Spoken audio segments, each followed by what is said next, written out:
Hello, good morning. My name is doctor Tenneti Jayaraju. గతంలో కొన్ని వీడియోలు చేశాను, ఇంచుమించు 50 నుంచి 60 వరకు వీడియోలు చేశాను. ఈ మధ్యకాలంలో వీడియోలు చేయడానికి ఏవో చిన్న చిన్న అవరోధాలు రావడంతో అవి చేయలేకపోయాను. ఇప్పుడు మళ్ళీ చేస్తున్నాను.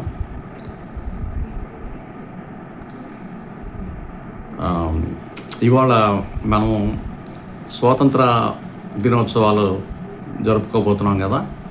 అంచేత ఈ భారతదేశ స్వాతంత్రం, భారతదేశం సాధించినటువంటి విజయాల గురించి, లేకపోతే సాధించలేనటువంటి విషయాల గురించి కొంచెం ముచ్చటించుకుంటే ఇది సమయానుకూలంగా ఉంటుంది. నేను 2021 అంటే కోవిడ్ చాలా తీవ్రంగా ప్రపంచాన్ని కుదిపివేస్తున్న రోజుల్లో ఒక పుస్తకం రాశాను. ఆ పుస్తకం పేరు అగ్రరాజ్యంగా భారతదేశం. ఇది ఇంచుమించు 464 పేజీల పుస్తకం. ఈ పుస్తకాన్ని విశాలాంధ్ర పబ్లిషింగ్ హౌస్ వాళ్ళు పబ్లిష్ చేశారు. దీని ఖరీదు 350 రూపాయలు. ఎందుకు ఈ పుస్తకాన్ని చూపిస్తానంటే, ఇది ఈ సందర్భంలో మనం దీని గురించే మాట్లాడుకోవాలి. ఎందుకంటే స్వతంత్ర దినోత్సవాలు జరుపుకోబోతున్నాం కాబట్టి. మళ్ళీ స్వతంత్ర దినోత్సవాలు చాలా ఘనంగానే జరుపుకుంటాము. మరలా మన దేశ ప్రధాని నరేంద్ర మోడీ గారు చాలా బ్రహ్మాండమైనటువంటి ఉపన్యాసం ఇస్తారు. దేశం వారి పాలనలో విశ్వగురువుగా అభివృద్ధి చెందింది. ఈ ప్రపంచానికే గురువు ఆయన అని ప్రచారం హోరెత్తిస్తున్నారు.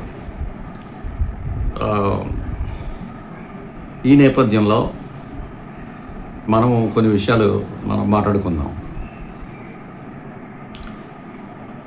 ముఖ్యంగా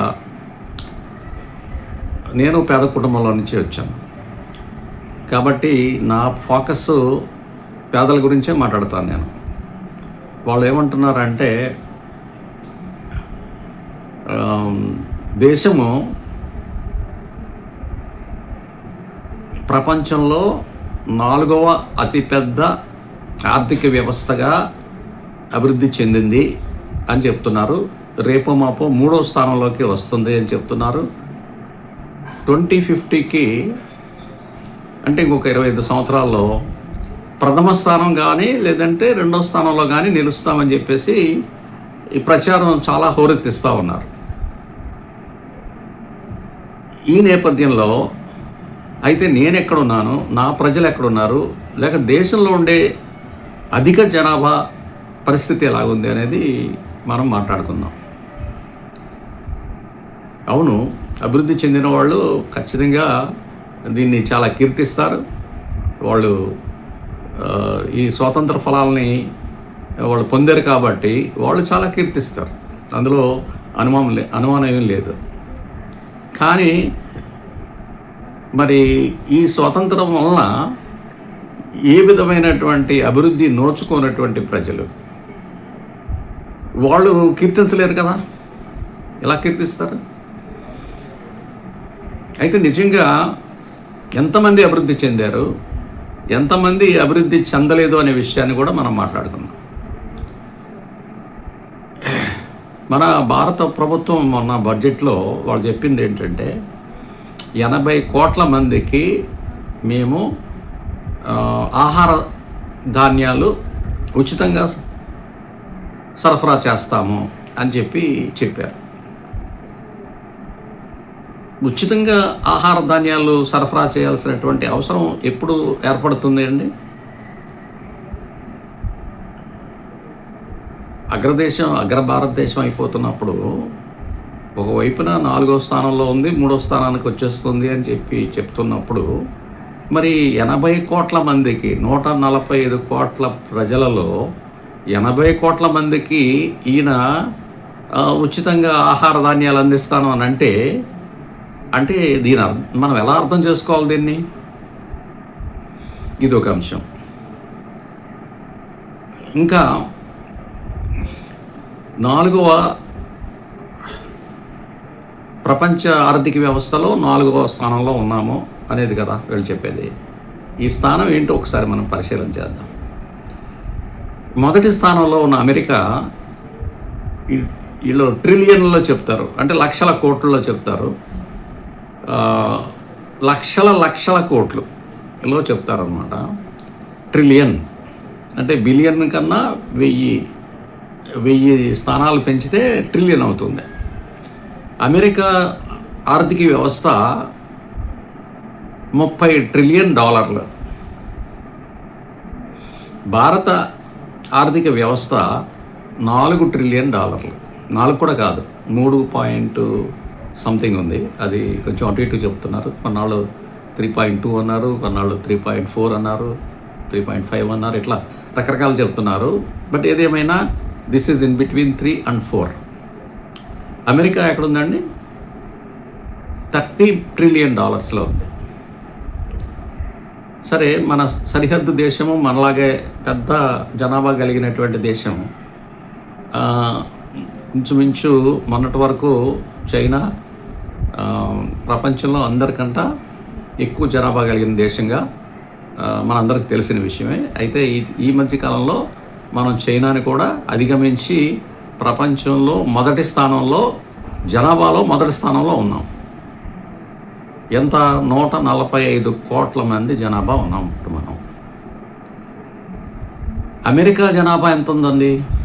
33 కోట్లు ఉంది. అంటే 33 కోట్ల మంది $30 ట్రిలియన్ వాళ్ళు సంపాదిస్తూ ఉంటే, భారతదేశంలో ఉండేటటువంటి 145 కోట్ల మంది కలిపి $3 to 4 ట్రిలియన్ మధ్యలో ఉంది. చైనా ఎక్కడుంది? చైనా స్వాతంత్రం కాలం నాటికి చైనా, భారతదేశం ఇంచుమించు ఓలానే ఉన్నాయి. అయితే ఇప్పుడు పరిస్థితి చూస్తే చైనా 2వ స్థానంలో ఉంది.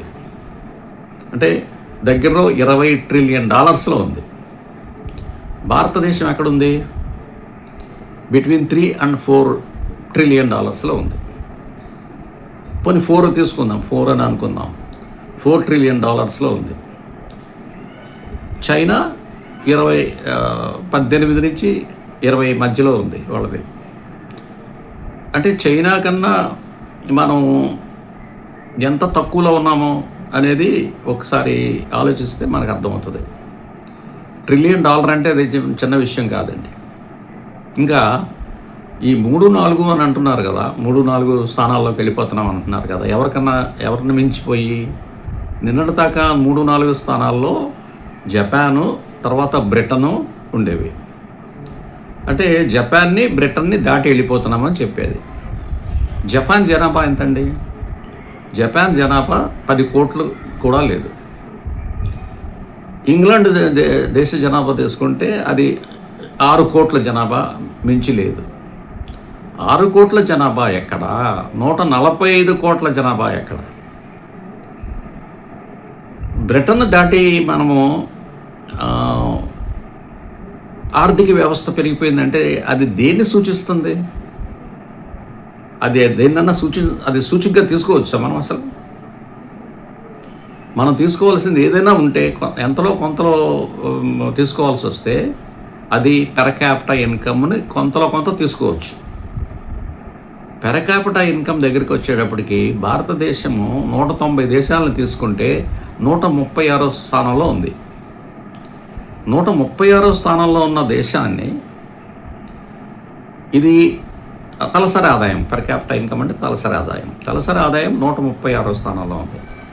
మానవ అభివృద్ధి అంటే HDI, హ్యూమన్ డెవలప్మెంట్ ఇండెక్స్. ఈ హ్యూమన్ డెవలప్మెంట్ ఇండెక్స్ కూడా ఇంచుమించు అదే స్థానంలో ఉంది. మరి 136వ స్థానము, లేదంటే ఇంచుమించు అదే. మన వాళ్ళు చెప్పే లెక్కలు ఎంతవరకు నిజమో ఇవి ప్రపంచ బ్యాంకు, ఇంటర్నేషనల్ మానిటరీ ఫండ్ ఇలాంటి వాళ్ళు చెప్పే వేసే లెక్కలు ఇవన్నీ కూడా. సో వాళ్ళు చెప్పేదాన్ని బట్టి భారతదేశము 136, 135 ఆ మధ్యలో ఉందన్నమాట. మరి 4వ స్థానంలోకి వెళ్ళిపోయింది, లేదంటే 3వ స్థానంలోకి వెళ్ళిపోయింది, లేదంటే అగ్రస్థానంలోకి వెళ్ళిపోతుంది అని చెప్పడంలో ఏమి రకమైనటువంటి మెసేజ్ మనం ప్రజలకు ఇస్తున్నాము అంటే ఏదో పుస్తకం రాశాడు, the magic of thinking big, అంటే గొప్పగా పెద్దగా ఆలోచించాలి అని మన భారత అధ్యక్షుడు కలాం గారు కూడా అలాగే చెప్పారు. ఏంటి, thinking small is a crime అన్నాడు. సో థింక్ బిగ్ అంటే ఎవరికైనా ఉంటుంది, అది ప్రత్యేకంగా చెప్పాల్సిన అవసరం ఏం లేదు. అందరికీ కూడా అభివృద్ధి చెందాలని ఉంటుంది, వ్యక్తిగతంగా అభివృద్ధి చెందాలని ఉంటుంది, కుటుంబం అభివృద్ధి చెందాలని ఉంటుంది, దేశం అభివృద్ధి చెందాలని ఉంటుంది. అంతేకాదు ఈ దేశం అగ్రరాజ్యం అయితే చూసి ఆనందించాలని అందరికీ ఉంటుంది, నాకు ఉంది. అందుకోసమే ఈ బుక్ రాశాను నేను. మన దేశము అగ్రస్థానంలోకి రావాలి, ఎందుకంటే ప్రపంచంలో జనాభా మనమే కదా ఎక్కువ. మనమే ఎక్కువ ఉన్నప్పుడు మన సంపద కూడా ఎక్కువే ఉండాలి. అయితే నిజానికి 1వ స్థానానికే వెళ్ళిపోయింది అనుకుందాం. వెళ్ళిపోతే ఏంటట, మాకేంటి? మా జీవితాల్లో ఏమన్నా, మా ప్రజల జీవితాల్లో ఏమైనా మార్పులు వస్తాయా? నేను ఎక్కడైతే పుట్టానో, ఎక్కడైతే పెరిగానో, మా కుటుంబాలు, మాలాంటి కుటుంబాలు, వాళ్ళ జీవితాల్లో ఏమన్నా పెద్ద గొప్ప మార్పులు ఏమైనా వచ్చాయా అని అంటే, అది గొప్పవాళ్ళు అయ్యారు. అదానీ అయ్యాడు, కేవలం 10-15 సంవత్సరాల్లోనే అయిపోయాడు ఆయన. ప్రపంచంలోనే అత్యంత ధనికుల్లో జాబితాలోకి వెళ్ళిపోయాడు.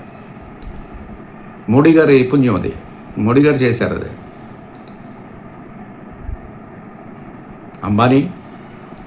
అంబానీ ఒక తరంలోనే అంబానీ కుటుంబం అంటే ఇప్పుడున్న ముఖేష్ అంబానీ ఫాదర్ ఆయన ఒక తరంలోనే లక్షల కోట్లు సంపాదించేశారు. వాళ్ళంతా కష్టపడుతున్నారు, సంపాదించడానికి కష్టపడుతున్నారు. మరి మేము కష్టపడలేదా? మేము చదువుకోలేదా? మేము పదవులు చేయలేదా? మరి మాకెందుకు రాలేదు? మరి అదేదో రహస్యం అందరికి చెప్పొచ్చు కదా వాళ్ళు. ఈ మధ్యకాలంలో ఒక రకమైనటువంటి ప్రచారం జరిగింది. అదేంటంటే 21,000 రూపాయలు డిపాజిట్ చేస్తే కొన్ని లక్షల రూపాయలు వచ్చేస్తాయి అని చెప్పేసి వీడియోల నిండా రోజు వచ్చేసేది. ఎవరెవరితో? ఫైనాన్స్ మినిస్టర్ మాట్లాడేది, ముఖేష్ అంబానీ మాట్లాడేవాడు, ఇన్ఫోసిస్ నారాయణమూర్తి మాట్లాడేవాడు. ప్రజలు నమ్ముతారా? నమ్మరండి. 21,000 డిపాజిట్ చేస్తే కొన్ని కోట్ల రూపాయలు వచ్చేస్తాయని చెప్పి చెప్పడం అంటే ఏమిటండి ఇదంతా? ఏమిటి అన్యాయమైనటువంటి పరిస్థితి? మరి ఇంతంత చదువుకున్న వాళ్ళు ఉన్నారే ఇవాళ, యూనివర్సిటీలో డిగ్రీలు పొంది, పీజీ డిగ్రీలు పొంది, పిహెచ్డి చేసినటువంటి వాళ్ళు మరి 15,000కి, 20,000కి, 25,000కి ఉద్యోగాలు ఎందుకు చేస్తున్నారండి? నేనుంటున్న ఈ కాలనీలో చాలామంది సెక్యూరిటీ వాళ్ళు, తర్వాత శానిటేషన్ వర్కర్లు, వాళ్ళందరికీ 8,000 నుంచి 10,000 వాళ్ళకి వచ్చే జీతాలు. మరి వీళ్ళ కోటీశ్వరులు చేసేస్తామంటారు ఏంటండి? ఇంత అబద్ధాలా? ఇంత అన్యాయమా? ఈ విధంగా అన్ని అబద్ధాలను ప్రచారం చేసి దేశం అగ్రరాజ్యం అయిపోయింది. మోడీ గారు ఈ ప్రపంచం దేశాలన్నీ తిరిగి మా దేశం అగ్రరాజ్యం అయిపోయింది అని ప్రచారం చేసుకుంటున్నారు. మేము చాలా మేధాశక్తి ఉన్నటువంటి వాళ్ళం, మాకు చాలా చరిత్ర ఉంది, మా సంస్కృతి చాలా గొప్పది అని చెప్పి ఈయన ప్రపంచ దేశాలన్నీ తిరిగి చెప్తున్నాడు. ఆయన తిరగడానికి ఇప్పుడు దాకా మరి ఎంత సమయాన్ని వెచ్చించారో, ఎంత ధనాన్ని వెచ్చించారో. ఆయన వెచ్చించేది ప్రజాధనమే కదా. ఆయన ఇక్కడ ఉండి దేశాన్ని చక్కదిద్దాల్సినటువంటి పరిస్థితే కదా. మరి ఆయన కాలం అంతా కూడా దేశాలను తిరిగే హనీమూన్ ట్రిప్పులాగా ఆయన అలా ఆవిడ లేదనుకోండి. అలా ఆవిడకి విడాకులు ఇచ్చాడో వదిలిపెట్టాడో మనకు కరెక్ట్గా తెలియదు, కానీ మొత్తానికి అలా ఆవిడైతే లేదు. మరి ఈయన ఈ తిరిగేది ఏంటి? దేశాల్లో సన్మానాలు, సత్కారాలు, అవార్డులు ఇవన్నీ పొందుతూ ఉన్నారు. దేశంలో ఉండేటటువంటి ప్రజలంటే మా ఉద్దేశంలో అనిల్ అంబానీ, లేకపోతే ముఖేష్ అంబానీ, అదానీ, టాటాలు, బిర్లాలు, మహీంద్రాలు వీళ్ళు కాదు. ప్రజలు ఊళ్ళలో ఉన్నారు. చూడండి, ఊరెళ్ళి చూడండి ఒకసారి. కనీసం తాగడానికి మంచినీళ్ళు, అందరికీ మంచినీళ్ళు, తాగే మంచినీళ్ళు కూడా సరఫరా చేయక లీటర్ నీళ్ళ బాటిల్ 20 రూపాయలకు కొనుక్కోవాల్సి వస్తుంది. 1 లీటర్ బాటిల్ ఇంటికి తీసుకొచ్చిస్తున్నారు. 10 లీటర్స్ బాటిల్ అనుకుంటాను, అది 30 రూపాయలకి అమ్ముతున్నారు. సో నీళ్ల మీదే చాలా డబ్బును వెచ్చించాల్సి వస్తుంది. ఈ పరిస్థితిలో దేశంలో ధరలు ఎంత విపరీతంగా పెరిగిపోయినాయి, జీతాలు అంటే ఆదాయాలు ఎలాగున్నాయి అనేది ఒకసారి పరిశీలన చేయండి. కొంతమందికి ఆదాయాలు పెరిగాయి కాదని ఎవరంటారు? పట్టణాలు పెరిగాయి కాదని ఎవరంటారు? కోటీశ్వరులు అయిన వాళ్ళు ఉన్నారు కాదని ఎవరు అనలేరు. కానీ ఎంతమంది అయ్యారు? ఎంతమంది పేదలుగా మిగిలారు? అలా అక్కర్లేదా మనకి?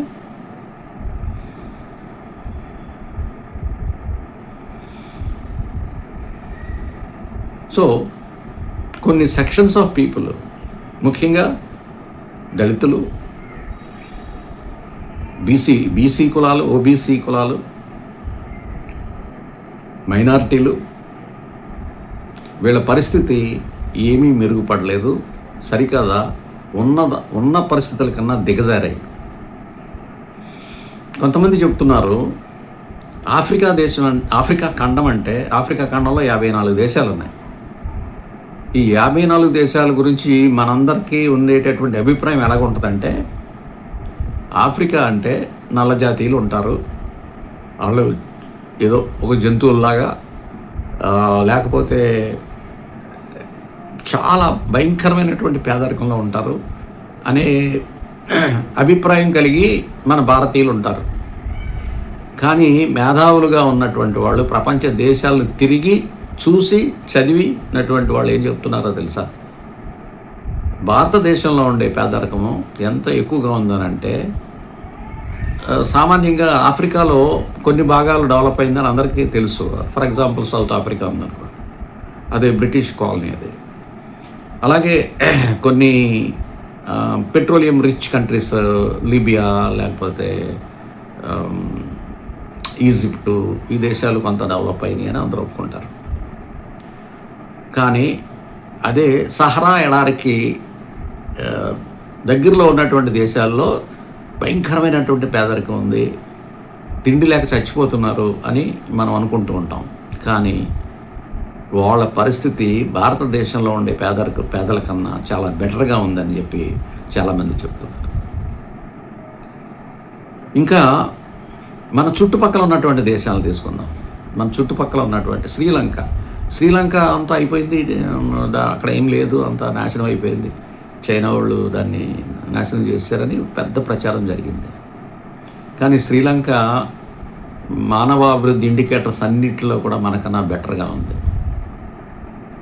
మయన్మార్లో పరిస్థితులు కూడా మానవాభివృద్ధి క్యాలిక్యులేషన్స్లో మనకన్నా బెటర్గా ఉంది. అంటే ఆసియన్ కంట్రీస్ అంటే మనకి సింగపూరు, హాంకాంగు, ఆఫ్కోర్స్ జపాను, తైవాను, ఇవన్నీ బాగా డెవలప్ అయినాయని మనం చెప్పుకుంటూ ఉంటాం మామూలుగా. కానీ మలేషియా, థాయిలాండ్, కంబోడియా వియత్నాము, ఈ దేశాలు కూడా మనకన్నా చాలా అభివృద్ధి చెందాయి. ఈ విషయం చాలామందికి తెలియదు.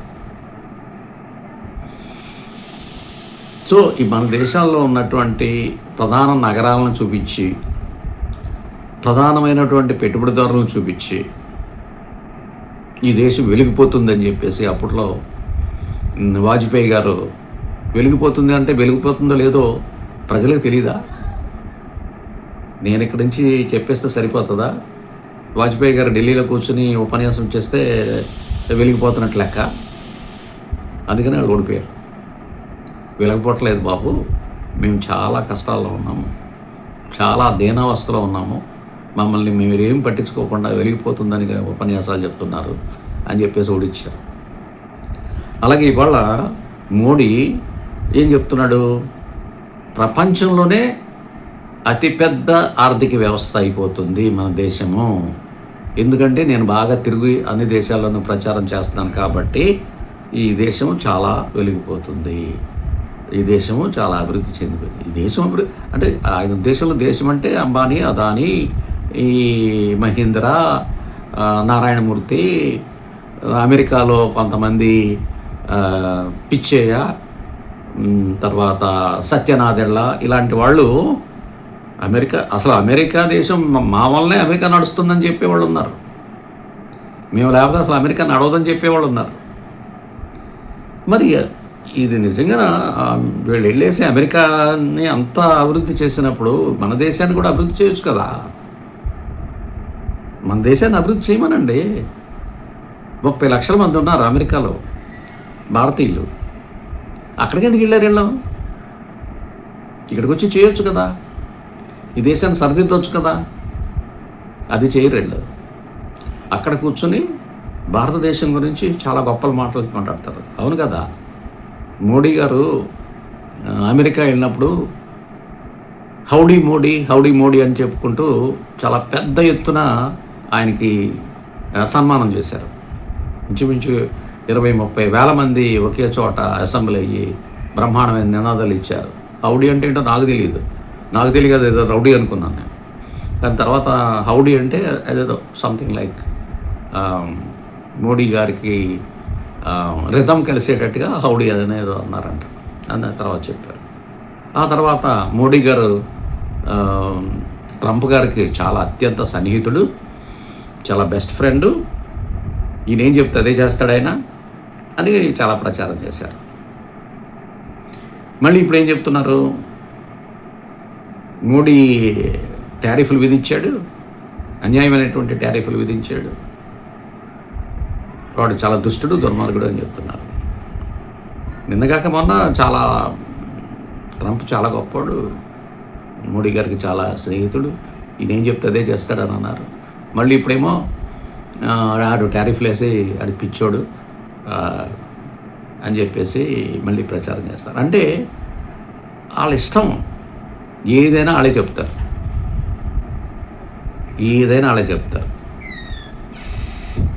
మరి మీరు కూడా ఆలోచించండి. ఈ దేశం అంటే ప్రజలు, ఈ దేశ ప్రజలు 1% పీపుల్ని పక్కన పెట్టి మిగిలిన ప్రజల గురించి మాట్లాడండి. లేదంటే 10% మంది ప్రజలను పక్కన పెట్టి మిగిలిన వాళ్ళ గురించి మాట్లాడండి. మిగిలిన వాళ్ళ పరిస్థితి ఎలా ఉంది?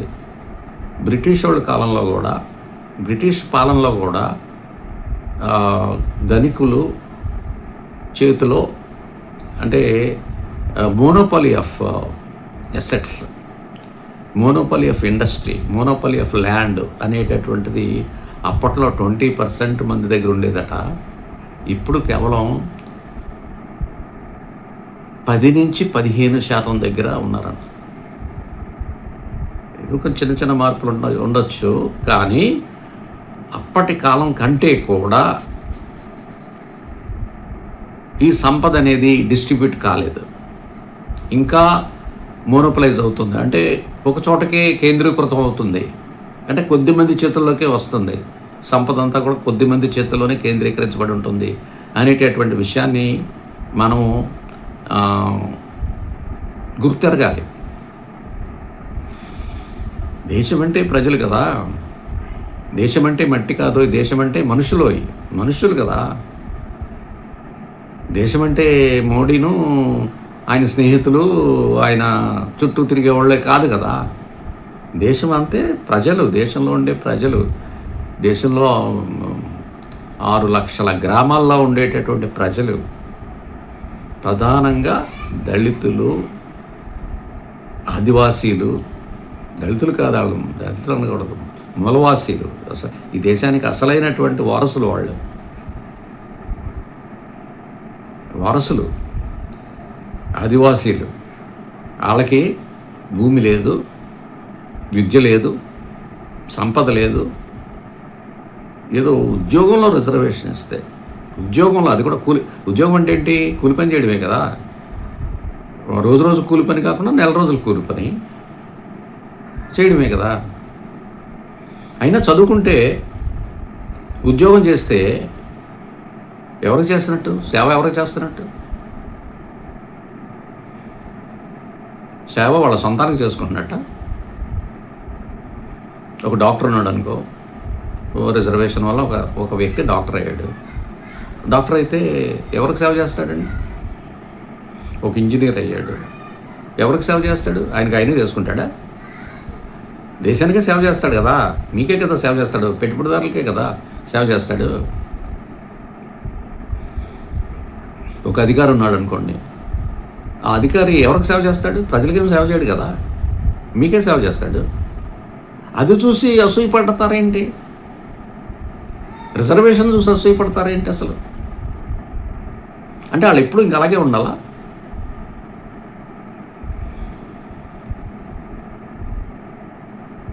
ప్రజలు ఎప్పుడు నోరు మూసుకుని కూర్చోవాలా? అది జరగదు.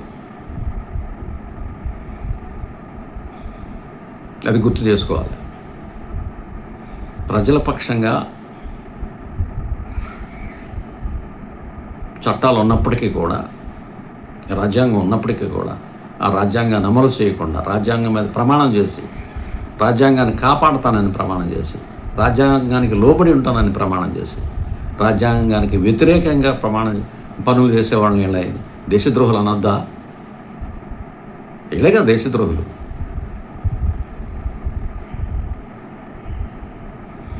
సో ఈ స్వతంత్ర దినోత్సవ సందర్భంగా మరొకసారి మనల్ని మనం ఎక్కడున్నామో ఒకసారి పరిశీలన చేసుకోవాల్సినటువంటి అవసరం ఉందని చెప్పేసి, మరి రాబోయే కొన్ని వీడియోల్లో నేను మిగిలిన విషయాలు కూడా చెప్తాను. ఈ దేశం మారాలి. ఈ దేశం అంటే ప్రజలు మారాలి. ప్రజలు మారడానికి కావలసినటువంటి అవకాశాలు కల్పించాలి. ప్రజలు అభివృద్ధి చెందడానికి కావలసినటువంటి అవకాశాలు కల్పించడం లేదు. ధనికులకే కల్పిస్తున్నారు. ప్రతిరోజు నోరు ఇప్పితే చాలు పేదవాళ్ళకి సహాయం చేస్తాం, పేదవాళ్ళని పైకి తీసుకొస్తాం అంటే మరి పైకి ఎందుకు రాలేదు? మీరు ధనికుల గురించి ఎప్పుడు మాట్లాడరు, కానీ వాళ్ళ ధనికులు ఇంకా కుబేర్లు అయిపోతున్నారు. మీరు నిరంతరం సేవ చేసే పేదలు మాత్రం అలాగే ఉంటున్నారు. అంటే అర్థం ఏంటిది? మోసమే కదా. ఈ మోసాలని బయట పెడతాం, ఈ మోసాలకు వ్యతిరేకంగా పనిచేస్తాం, ప్రజల్ని చైతన్యవంతులు చేస్తాం, ఈ సమాజాన్ని మారుస్తాం. ధన్యవాదాలు.